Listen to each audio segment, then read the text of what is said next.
Hello, this is Skylit Lake reading Long Night in the Valley by Maraleus.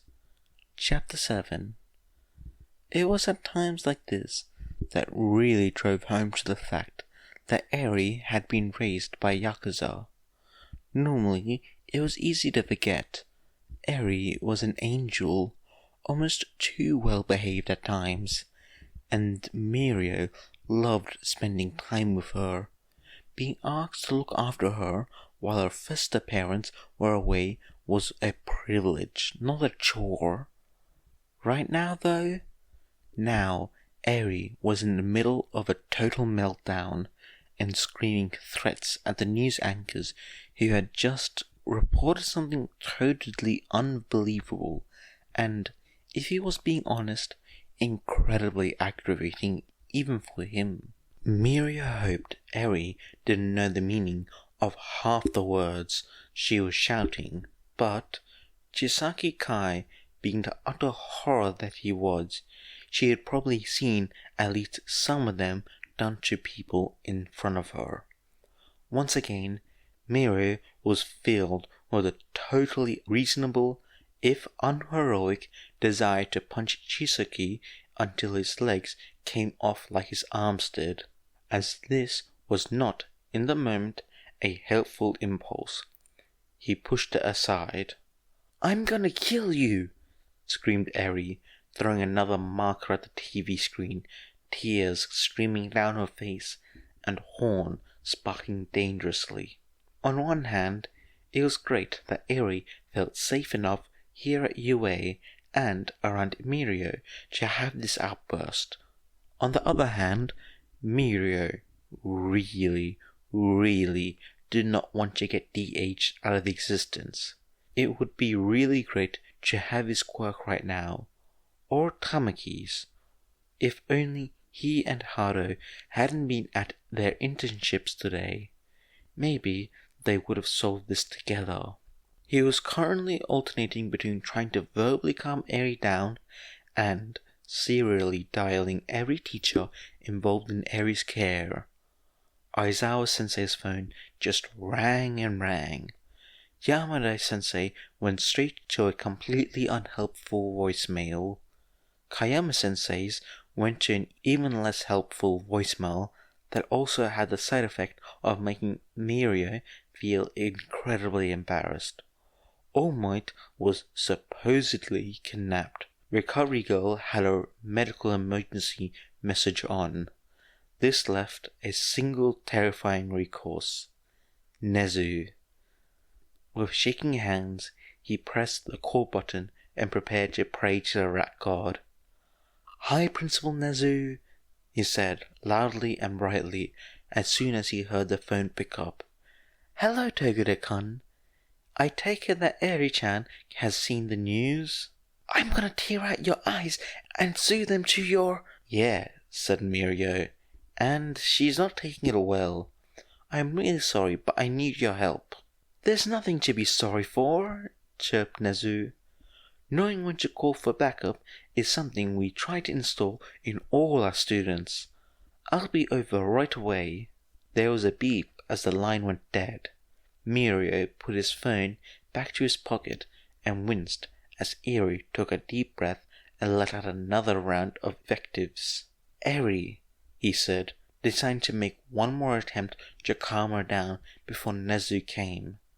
"Don't you think that's a bit too much? She's probably only saying what she's been told." Eri whirled around, incensed. "But that's a lie. Deku isn't a villain." "I know, but—" "It's on the news," she said, stomping her foot. "They're not supposed to say anything that's untrue. That's what Yagi-san says." "She might not know it isn't true," said Mirio, smiling consolingly. He knew this particular smile was consoling, because he's practiced it extensively. Sometimes people believe lies, even good people. This was something Eri knew well, so Mirio hoped this reason got through to her. It did not. "But," said Eri incredulously, It's Deku. Midoriya agreed with that statement. He really did. But the sheer level of fury currently concentrated into Eri's tiny body was too much for him to handle.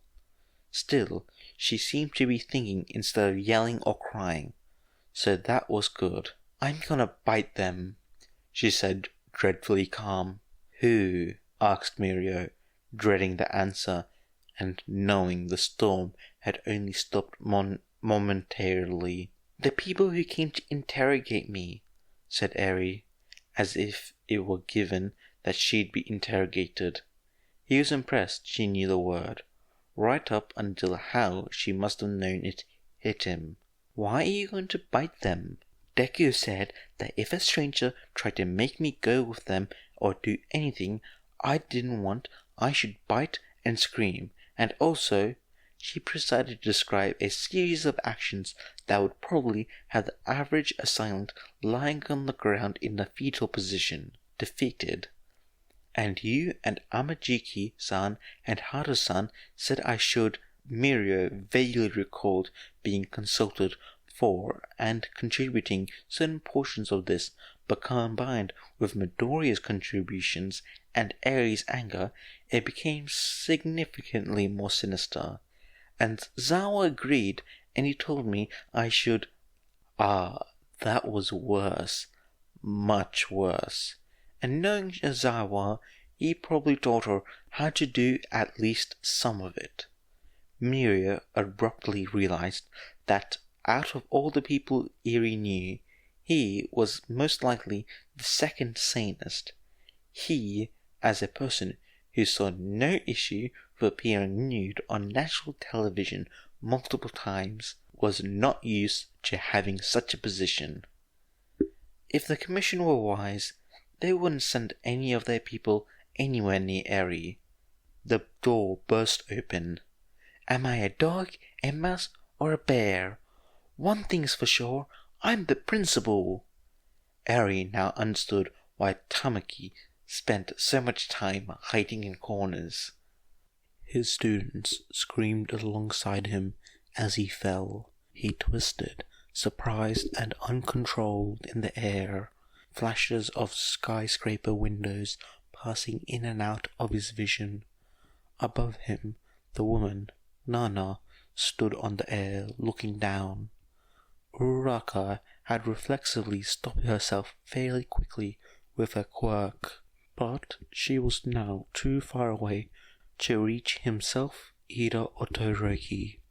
Todoroki was trying to copy one of his father's moves and fly with flames produced by his left side, but obviously trying to do something like that with no practice wasn't going too well.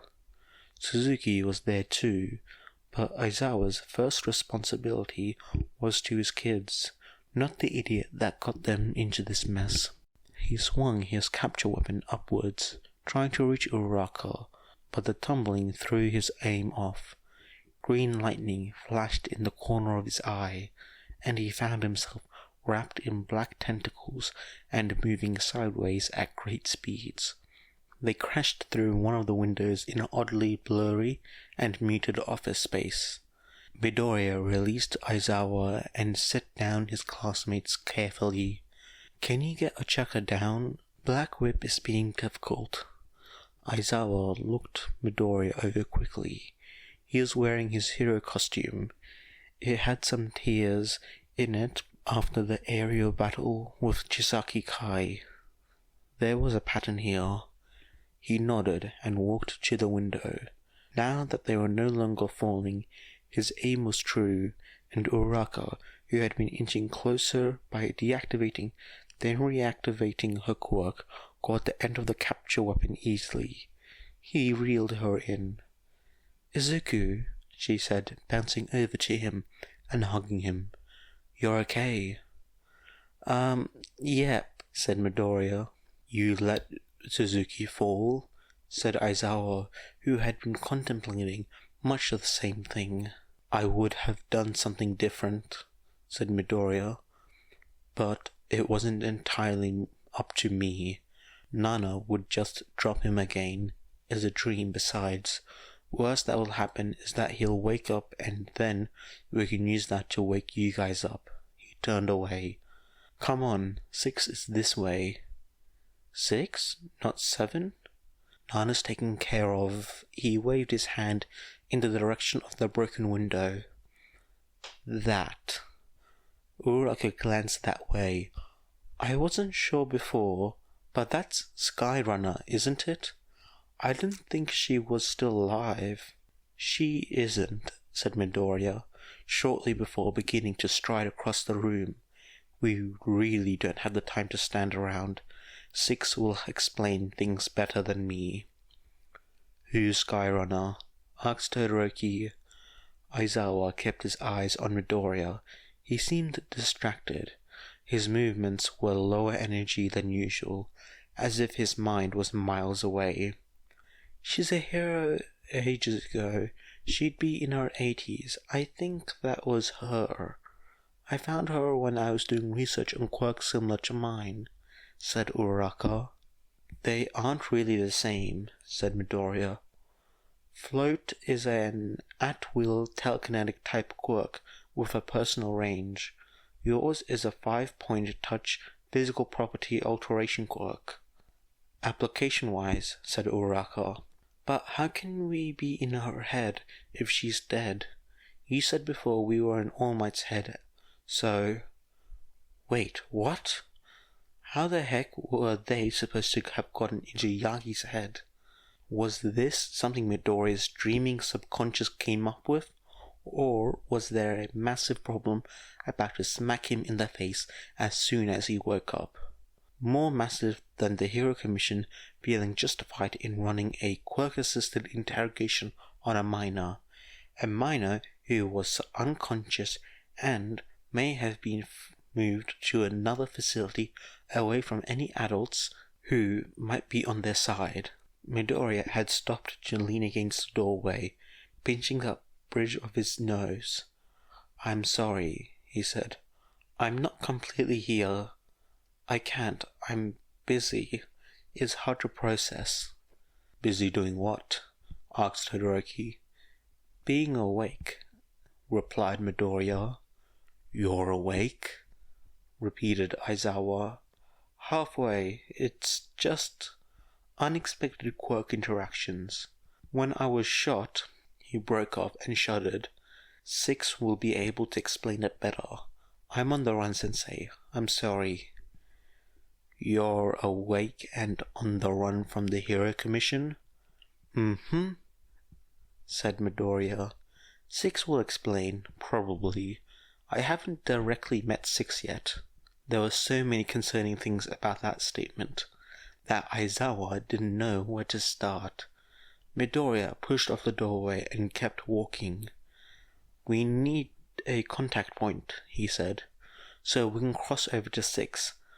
I don't know where they'd be for Nana and 6 though. As they walked, the building slowly changed from a generic office space to something that at least to Aizawa resembled a hero agency, an old, dated hero agency. Does this have something to do with first contact? It doesn't need to be first contact, said Midoriya, waving over his shoulder. Just contact. The rules are weird, apparently. I think they're different, normally. I'm not sure where to go. I'll show you. Aizawa was incredibly tired of people showing up out of nowhere, and Nana really had shown up out of nowhere, suddenly materializing in the hallway, not even having the courtesy to step out of a doorway or from around a corner and pretend this world operated on anything approaching hard and fast rules. Hey, said Nana, you guys are all really tense, aren't you? You did drop us from 50 stories up. Ha, yeah, I did, said Nana, grinning and ruffling Midoriya's hair. I'm still dropping that jerk face back there. Hopefully he'll decide to nope out before too long, and we can get the rest of you out of here without the whole Journey to the West reenactment. Midoriya squinted at her, tilting slightly to one side. Every time you use slang, it's so weird. Come on, kid, I'm not that old, she said. I'd give you float now, but given present circumstances, you probably want 6s or 2s. Midoriya straightened, and was it just Aizawa, or did his outline become clearer? You can do that, he said. He brought his hand up to his chin, index finger resting beneath his lower lip. It could be possible, depending on the mechanisms, he mumbled. But then would getting out be... No, it can't be something like that, or it wouldn't even be mentioned, and it didn't work with Suzuki, but it's worth testing. Aizawa-sensei, can you use your quirk on Todoroki? Todoroki, think really hard about waking up while you do it. They tried this. Nothing happened, other than Todoroki not being able to use his quirk. Aizawa had a sinking suspicion that this conversation was about Midoriya's quirk getting yet another bizarre manifestation. Did his quirk have something to do with split personalities? Loading other people's personalities and quirks into his head? It isn't that, then, said Midoriya. Saito's quirk could still have mechanisms like that. Or it could be the interaction between your quirk and hers, said Nana. Midoriya was silent for a moment. I guess, he said finally. But we have to test. We don't want to overload you. Like I said, I think you'll want 6s or 2s, more than mine, or even 4s. Midoriya shook his head. No, considering what we're up against, float would be very useful. Can we try? Nana nodded, put her hands on his shoulder, and bent at the waist to whisper something in Midoriya's ear. The room briefly flickered into sky, a sunset or sunrise throwing brilliant colors from the horizon to horizon. The sound of wings preceded a flock of birds. Aizawa braced for a fall. Nana stood back up. The room returned.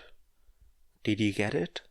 Aizawa checked to make sure all his shaken students were still there. I think so, said Midoriya. He took a deep breath. Yes, I have it. He looked back at Aizawa. I'm sorry, I really have to go now. Aizawa was also getting tired of people disappearing, he decided. Nana sighed. Anyhow, come on, we have to get going. They all looked to Aizawa before following. Aizawa sighed. They didn't have any other leads on what to do, and if they didn't, they might get dragged along anyways. Might as well, he said. There had better be a great explanation, and I'd like it before we get to 6. Yes, said Todoroki. Does Midoriya have multiple personality disorder? It's called dissociative identity disorder, and no, said Nana, not as such. For now, we're part of 9's Izuku's quirk. Funnily enough, I had put that together. Why you? I used to ask myself that, you know. 6 is the one who can answer. In the meantime, consider this a quirk history field trip. Here we are. They stepped into a conference room, a projector springing to life along with the faint murmur of phantom voices. I was just a sidekick back then, she said. Not his, though. It's funny. Toshinori was mine, you know, before his debut. He didn't even go by All Might back then. The room glitched. Aizawa managed to get the impression of a surreal, almost Lovecraftian landscape, rubble and the words, "You're next." Aizawa had gone his entire life without knowing that All Might had cribbed his last words as a hero from his teacher. Nana laughed. To be fair, she said, patting his arms. Patting his arms. He's not the only one. Come on, I want you 4 worlds away from Suzuki. Let's get this show on the road. The light in the room shifted, and it filled with ghosts, much like in Izuku's school. Another, younger version of Nana sat among them, looked up at the projector. The underground hero Fidelity is here today to discuss a possible smuggling ring based out of Mustafu. As the young man walked in, the whispers arrived. There seemed to be fewer whispers. First contact. Izuku managed to levitate a centimeter off the ground before settling himself again, enough not to be noticed by anyone but Toshinori. Toshinori, who was close to tears, Izuku blinked back a few of his own. This was good. With float and the right planning, they could possibly break their trail even without the more complicated maze path he and Toshinori had planned out. Some of the words in Trace's file seemed to indicate her quirk only worked over solid objects, and she didn't work with the Coast Guard, even though her quirk would otherwise be quite useful there. The conclusion couldn't be trusted, of course, but he could manage to stay floating and get Toshinori to float as well. It would be well worth it. He almost laughed at himself. Mastering a quirk in so little time. Worth it. If anyone could do it, said Toshinori, it would be you, my boy. Izuku's heart filled with warmth as the others agreed. He could almost feel Nana ruffle his hair again. In theory, the plan to acquire the keys to the testing center's off-limits area was simple. In practice, it was also very simple, shockingly enough, maybe because the human explosive and the deceptively destructive Sunshine Child weren't involved. No, that couldn't be it. Hitoshi walked up to the security guard, said excuse me, used his quirk, and asked for the keys. Then he handed them to Yaoyorozu so she could make copies. She gave the guard back the keys, and Hitoshi told the guard to forget him. That orders didn't always work, but they weren't having the guard move. The whole operation had taken under 5 minutes. There wasn't much to remember in the first place. What now? Asked Hitoshi. Now, said Yaoyorozu, making the copies of the keys, we get lost. The benefit to having a blunt and straightforward demeanor was that people rarely thought Sui was lying. Well, the UA uniform helped too. Even among heroes, UA was known to take only the best of the best, the most trustworthy. Excuse me, Carol, Sui said, sliding up to the young hero in civilian clothing. I was told to tell everyone to go into the back.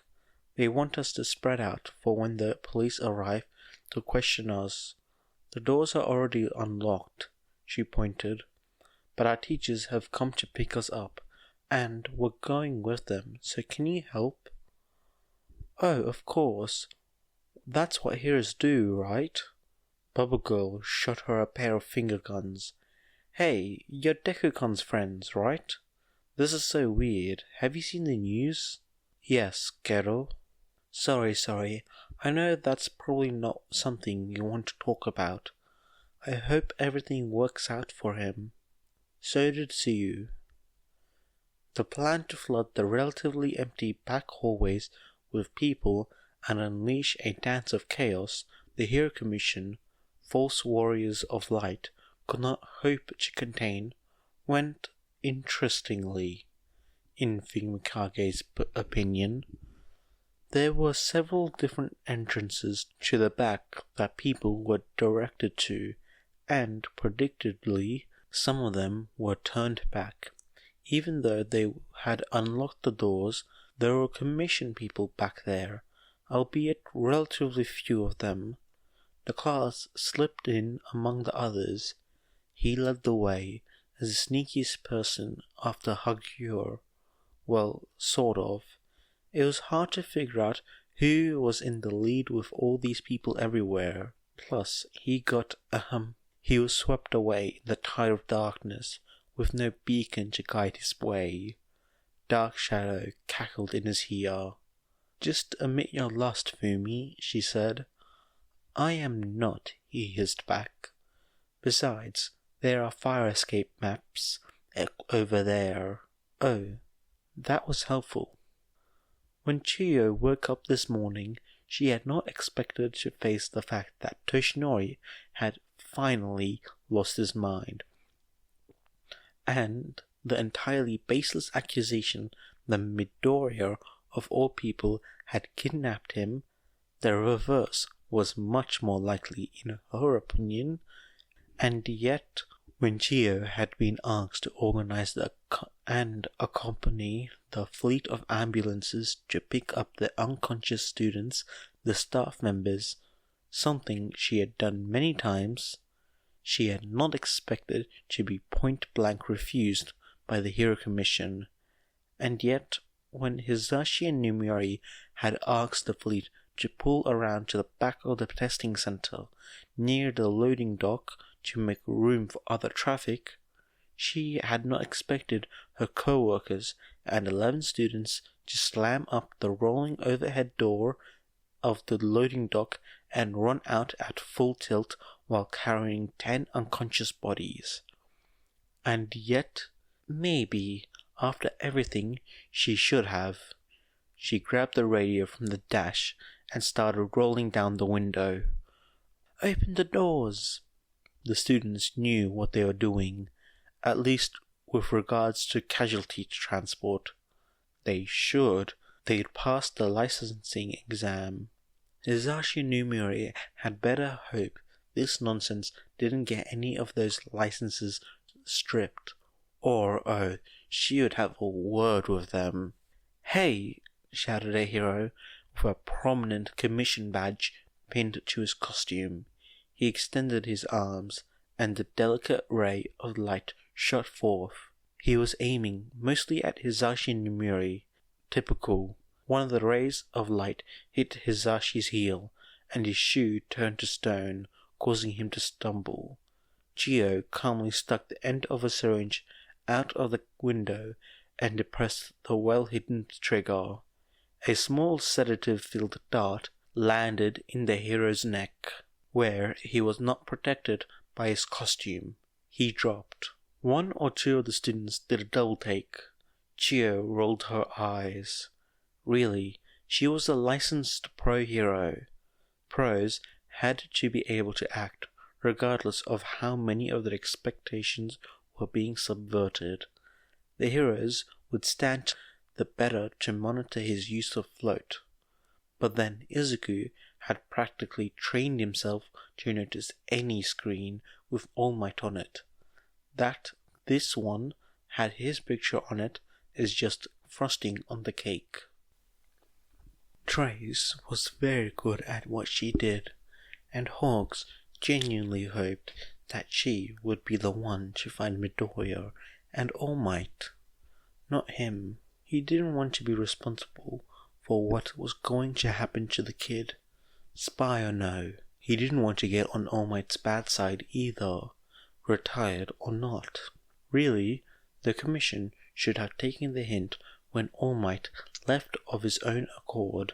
Hawks didn't know how he'd found out about the Commission's plan to physically interrogate Midoriya, but obviously he did, and he objected strenuously. It might have been better for him to go public though, rather than spirit the kid away. On the other hand, it had been a couple of hours at this point. Maybe he hadn't had the chance. Getting the kid out of the Commission's hand might have been his priority, depending on how much he heard. What Hawks had heard, not great. One guy in particular had seemed overly enthusiastic about Midoriya's possible rehabilitation. He sighed and took off his goggles, so he had a better view of the city below him. Hawks had lucked out in the color receptor department. Like most birds, he had 4, as opposed to the human baseline of 3. If anyone could pick out Midoriya's green mop and All Might's eye-watering blonde in these crowds, it would be him. And if they had to change their appearance, well, their heights were distinctive enough on their own, especially when paired. Hawks genuinely hoped that Trace would find them first, but he wasn't counting on it. Well, this was far from the worst thing the Commission had asked him to do. Samson and Delilah were a relatively new duo. Samson had a gorilla mutation. Delilah had a conditional status alignment quirk that doubled as a boost to herself. Kind of annoying to activate though, honestly. Who else had a quirk that made them eat hair? Anyhow, this was their first assignment from the Commission. All they had to do was pick up the potential witness. Or colluder, said Samson. Come on, have you seen her face? Delilah gestured with a photo in her hand. She's his mother. Mothers know everything. Your mum, maybe, said Delilah. I think this is it. She checked the door number. Yep, you knock. Samson's knock was loud and intimidating. It got no response. Again? Suggested Delilah. But no matter how many times Samson knocked, he would get no answer. Midoriya Izuku was not home. Izuku checked the piece of paper with Dr. Tsubasa's current address on it. Hisashi had always told her that if anything happened and he couldn't be there, she should go to Dr. Tsubasa. She never had. The wound he had given her son when he was 5 had never completely faded, and she couldn't help but hate him for that. But Hisashi wasn't picking up his phone, and this was bigger than she could hope to deal with. Dr. Tsubasa had better be able to. Or else. Izuku did not know if the or else was for herself, Izuku, Hisashi, or Dr. Tsubasa himself, but it most certainly was there. Incidentally, Hisashi was going to get a lot of else from her regardless for not picking up his phone. Once again, he was young and stupid. Tomura had thought life as a single-player game, first person, a shooter maybe, first-person RPG. Before he turned 20 though, he'd realized that to get anywhere, he'd need a party. Obviously, he was still the only player other than Sensei, and Sensei didn't count. Sensei was different. Everyone else was NPCs. Interesting ones, maybe, but just look at twice. He could turn everyone into infinitely respawning mobs, as things were meant to be. But the USJ, Hosu, and everything that happened that summer had taught him better. This was a co-op, and when someone got a permanent game over, when they were locked off forever, it made something burn inside him, because those were his party members. He'd found Magni annoying, but when she declared herself everyone's big sis, even so, he hung on to the notion that they were fighting the CPU, no intelligence on the other side, just violence and power, and an assortment of unfair programmed-in cheat codes. This too was a false impression of the world. This revelation hadn't come as quickly as the last, in fact. If he were to be honest with himself, a despicable practice, he'd have to admit the realization had been building and percolating since the USJ. It was something he'd acknowledged, even though he hadn't realized it at the time. This game had a player 2, and the noob had just finished the tutorial. He smiled wide enough to make his lips crack and sting in the dusty air of the current hideout. The pinging news alerts on his phone faded to the background as he made plans.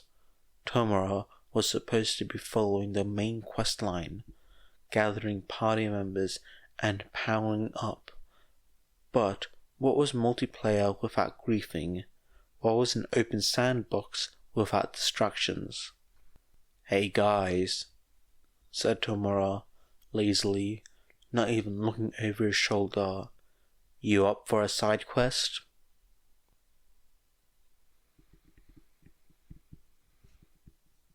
Hey guys, I hope you enjoyed this video.